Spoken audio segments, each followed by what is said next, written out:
if we've got a platform, whatever platform that is, if we have a system in place, and a lot of this will go back into, if you attended the security webinar, you notice in part of that, I talked a lot about the culture of your organization, the culture of the church.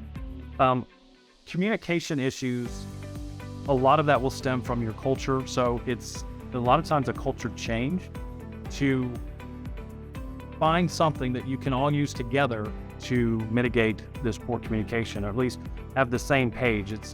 It's one thing for all of us to be on the same book, which is great, but if it's a 300-page book, that's a lot of opportunity for confusion.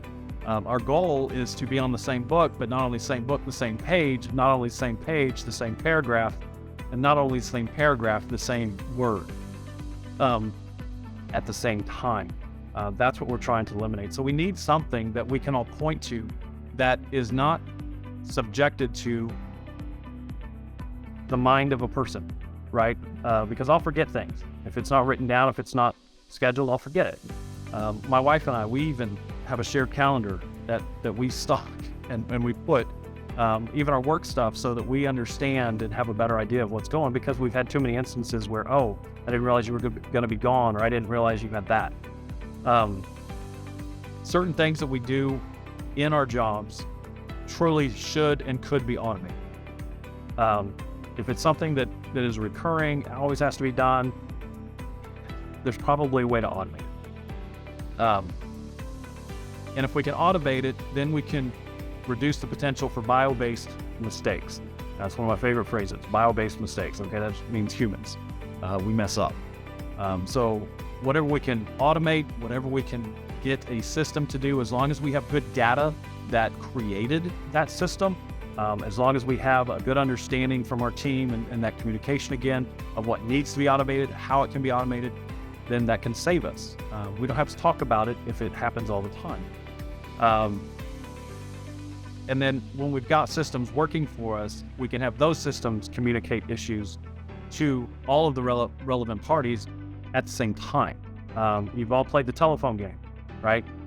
We're in a circle, I whisper to my right, and it goes around. By the time it gets back to me, I started with, hey, let's have lunch at Panera Bread, and it comes back with, Viva la Revolution, we're going.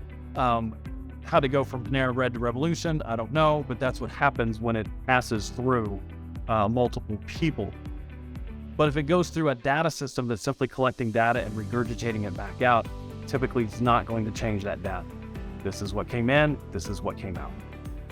And the cost of some of these systems and these integration systems are significantly less than additional employees. And that's great if, again, we're replacing these tasks that someone's doing right now that they don't need to be doing. Does that make sense? I mean, that's that multiplier that comes into play.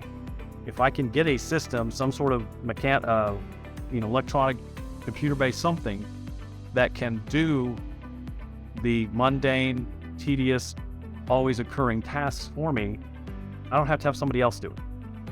And then they can be tasked with something else, something that's more appropriate for their skill level.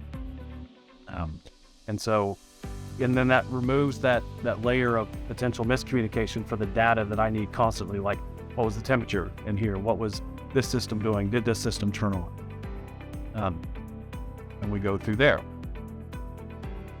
So we collected some data back in 2020, 2022. We're doing a 2023, by the way, benchmarking study.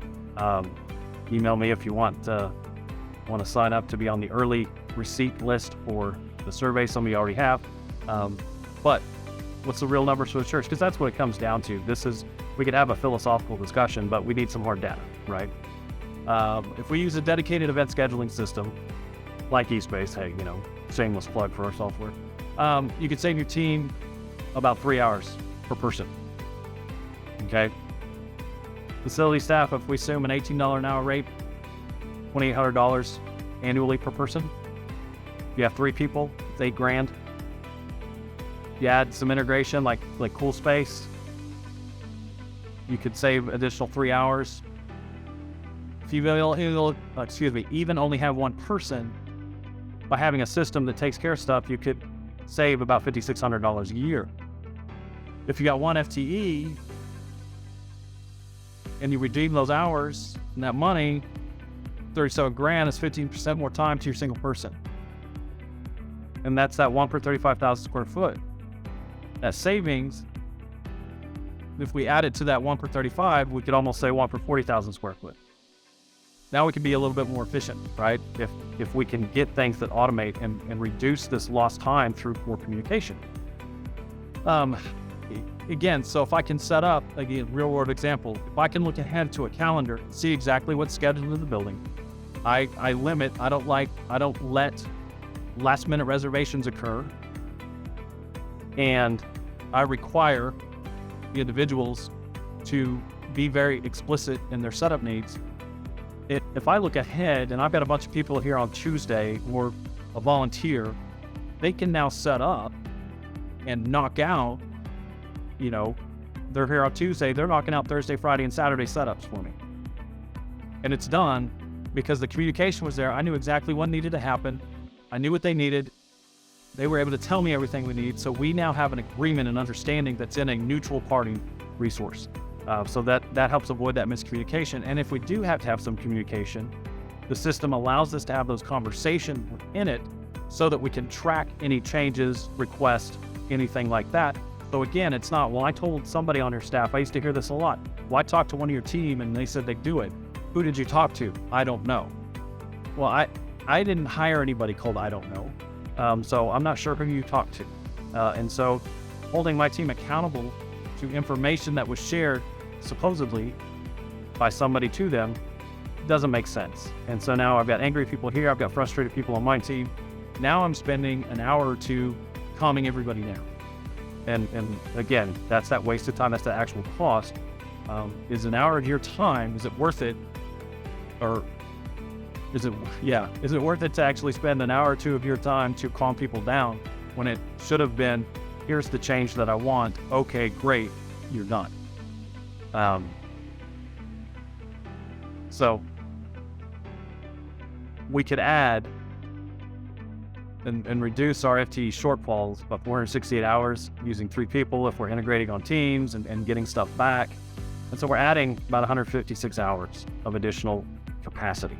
And that capacity then helps us address the maintenance and the planned maintenance shortfalls that we experience, as well as the scheduling issues and things like that. We become more efficient on those things. And again, this is time is money. And it's not just the, oh my gosh, I forgot this, so we got to jump or I've got to spend an extra time. For every hour of, I had to jump through hoops to get something done because we didn't talk about it, there's usually going to be another hour of a rehash or a decompression discussion, if you will, which means it's lost time, and lost time is lost money. And it's time taken away from the job of the church, and that we're called to do.